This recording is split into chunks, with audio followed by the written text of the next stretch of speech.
This is Pulse of Africa, the face and voice of Africa. The story of resurgent and burgeoning Africa is here, only on the Pulse of Africa channel.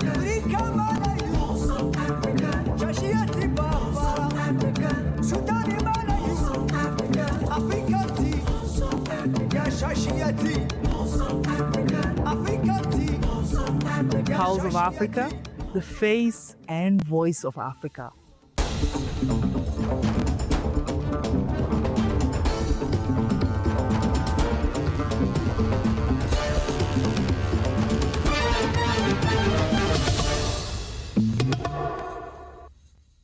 Hello, I'm Gamachisa Mandida, your news host for this hour. Join us as we bring you the newest stories and updates from Africa. President John Dramani Mahama of Ghana has arrived in Paris to participate in the 8th Paris Peace Forum, a prominent international event that gathers leaders from governments, organizations, civil society, experts and businesses to collaborate on addressing global issues such as conflicts, climate change and technological advancements like AI. The forum's timing also marks the 10th anniversary of the Paris Agreement, emphasizing renewed commitment to climate action ahead of COP30. In the context of a strained international system, the forum serves as a crucial platform for rebuilding trust and expanding partnerships. For Africa, active participation in such high-level dialogues enhances diplomatic ties by positioning the continent as a proactive contributor to global solutions. Engaging in these discussions can foster stronger alliances, promote Africa's interests on the world stage, and support the continent's efforts toward resilience, sustainable development, and greater influence in shaping global policies. President Emmerson Mnangagwa has inaugurated AI-powered grain marketing board, silos, in Mutare, positioning Zimbabwe as a regional leader in food production through innovative technologies. This state-of-the-art facility, with a capacity of 56,000 tons, is part of the government's initiative to modernize agriculture via emerging technologies, aligning with the Second Republic's industrialization and food security strategies.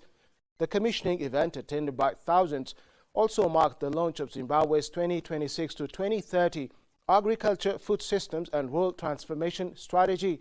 President Mnangagwa emphasized that expanding storage capacity and integrating AI into agricultural infrastructure aim to strengthen Zimbabwe's role as a regional grain storage hub as designated by the World Food Programme.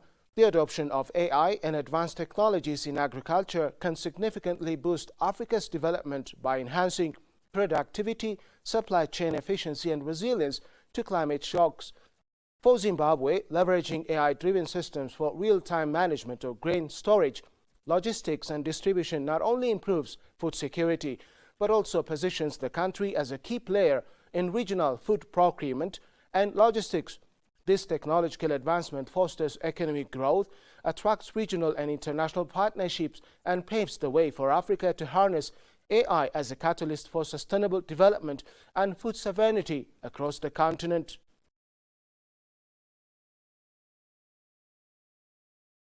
African scientists urge a continental shift toward homegrown research ecosystems, arguing that integrating indigenous knowledge with modern science can unlock sustainable agricultural growth, food security and economic resilience across Africa. Intellectuals underscored the critical role of Africa's indigenous knowledge systems. Leading researchers advocate for building robust regional research universities and strengthening cross-border agricultural collaboration. Bolaji Salihu, the National Cereals Research Institute in Nigeria, argues that many young scientists migrate to Switzerland, China and other hubs for resources, training and opportunities.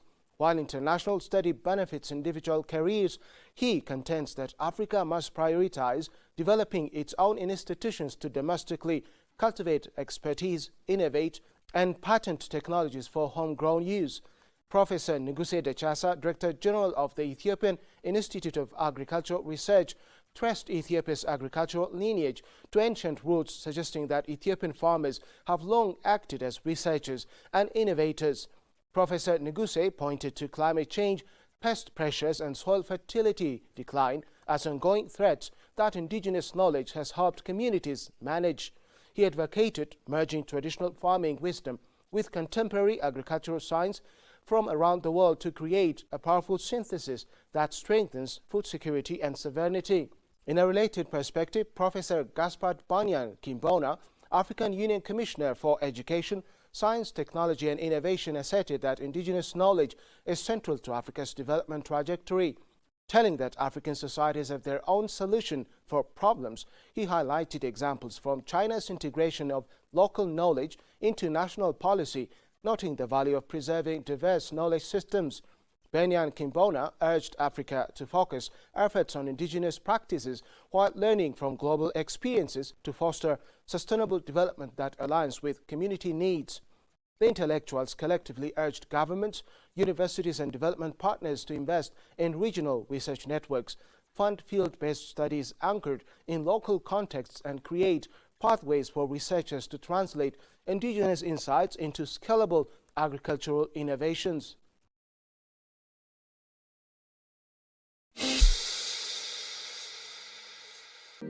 El Dorado, a land of wealth, a future of limited possibilities. This is El Dorado. From natural rich to groundbreaking innovations, discover Africa's untapped potential. El Dorado, unveiling Africa's global potential. Moving to Morocco, a report on public institutions and enterprises forecasts that Morocco will record 18 million tourist arrivals by the end of 2025. The Ministry of Economy and Finance published the report this week, accompanying the 2026 Finance Bill. The report attributed the increase in tourism arrivals to efforts to strengthen air connectivity and promotion campaigns as part of the 2023 to 2026 roadmap. It also cited three-year investment projections that foresees a budget of $270.92 million in 2026, as well as plans Morocco's tourism office has to implement investment programs to boost the industry. The report stated that the Moroccan National Tourism Office achieved an investment of $54.18 million out of a forecast total of $216.73 million, representing an estimated completion rate of 60%. The office aims to extend the momentum during the 2027 to 2028 period through different programs and projects. The initiatives include the creation of new air routes, as well as boosting partnerships with tour operators and online travel agencies. The strategy seeks to consolidate the growth of Moroccan tourism and enhance Morocco's international visibility as a destination. Earlier this month, Morocco's tourism ministry said the North African country welcomed 15 million tourists by the end of September 2025. The number marks a 14% increase compared to the same period last year. The month of September alone recorded 1.4 million arrivals, an increase of 9% year-on-year. Last year, Morocco welcomed at least 17.4 million tourists. The goal is to reach 26 million tourists by 2030. Rwanda. The government of Rwanda, through the Ministry of Infrastructure, has partnered with Saudi Arabia for a clean cooking initiative that aims to deliver liquefied petroleum gas kits to 50,000 households. The project seeks to curb the use of food fuels, improve health, and advance Rwanda's climate resilience goals. The partnership, announced on Wednesday, October 29, brings together the Ministry of Infrastructure and Forward 7, an entity of the Kingdom of Saudi Arabia, in a pilot project that will make liquefied petroleum gas cooking solutions more affordable and accessible to low-income families. The initiative, implemented by Box, a Rwandan company, will distribute liquefied petroleum gas kits over 18 months across the districts of Musanze, Muhanga, Rwamagana, Huye, as well as Kigali City. The liquefied petroleum gas kits will include a 2-burner stove, a 12-kilogram gas cylinder, and a smart valve with pay-as-you-go option, designed to make the transition to clean cooking affordable and convenient. According to the ministry, Rwanda's national energy balance shows that biomass, mainly wood fuel, still accounts for the majority of the country's total energy consumption. The new initiative aims to challenge that reality.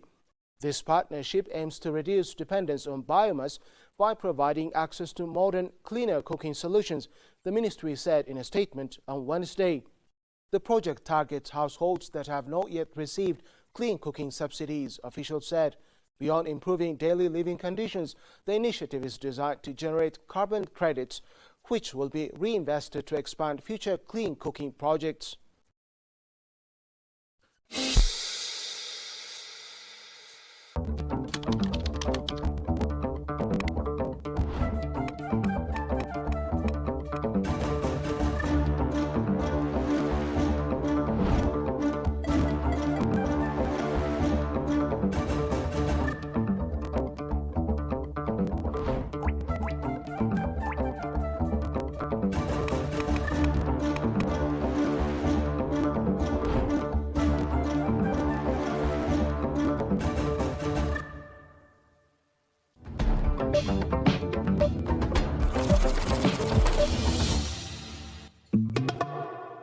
Moving to business, Nigeria's first private special economic zone, developed by Tolaram, the Lagos Free Zone, has been described as the most attractive investment destination for Nordic companies seeking to establish a presence in Nigeria's fast-evolving economy. The Chief Executive Officer of the Lagos Free Zone, Ms. Adesuwa Ladoja, made this declaration during the Nordic Nigeria Connect 2025 conference held in Lagos. Speaking at a panel discussion, Ms. Ladoja highlighted the unique advantages that set the zone apart from other business locations in Nigeria, emphasizing its efficient infrastructure, regulatory clarity, and seamless logistics. According to Ladoja, Lagos Free Zone offers investors an environment where business predictability and operational efficiency replace the uncertainty and bureaucratic delays often encountered elsewhere. For Nordic companies viewing Nigeria as a strategic hub, Lagos Free Zone stands as the ideal destination. It provides the infrastructure, enabling environment, and logistics capacity required for sustainable success, she said. According to the statement by the Lagos Free Zone, the zone's integrated Lekki Deep Sea Port, equipped with world-class facilities, gives investors an unmatched advantage in both imports and exports. When you set up within the zone, you can easily export new products or import raw materials without logistical delays. With new access roads, coastal routes, and planned rail connectivity, movement will become even smoother. Additionally, our single-window regulatory system brings all key agencies together within the zone, making it easier for investors to operate, she explained. Ladoja further praised recent economic reforms under President Bola Tinubu's administration, noting that removal of few subsidies and the unification of the exchange rate have created a more transparent, market-driven economy. These reforms, she said, have strengthened investor confidence and restored predictability to the business climate. Nigeria's economic fundamentals are showing positive signs, including currency stability, declining inflation and low interest rates, all of which signal that private sector growth and capital formation are regaining momentum.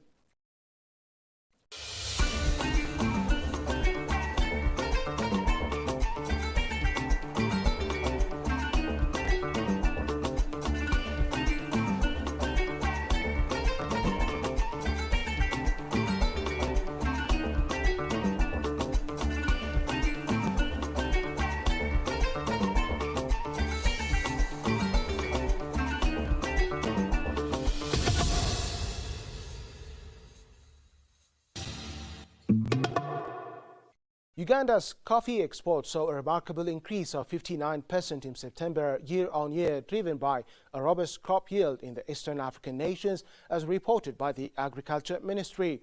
In total, Uganda shipped 844,949 60-kilogram bags of coffee during the month. This figure represents a significant rise from the 532,212 bags exported in the same month the previous year. The increase is attributed to improved coffee production, with a particularly strong harvest reported in the central and eastern regions. Additionally, the Agriculture Ministry forecasts that coffee production will rise by 15% for the crop year commencing in October. Coffee, alongside gold, stands as one of Uganda's key sources of foreign exchange, contributing significantly to the economy. Over the last 12 months leading up to September, Uganda generated $2.2 billion from coffee exports, and marking a 57% increase compared to the previous year. This information highlights the vital role of coffee sector in Uganda's agricultural landscape and overall economic health. Before we wrap up, let's remind you of our weekly roundup, which will run tomorrow evening. Thank you for tuning in to POS News of the Hour. Stay informed and connected with us for the latest updates. Until next time, goodbye.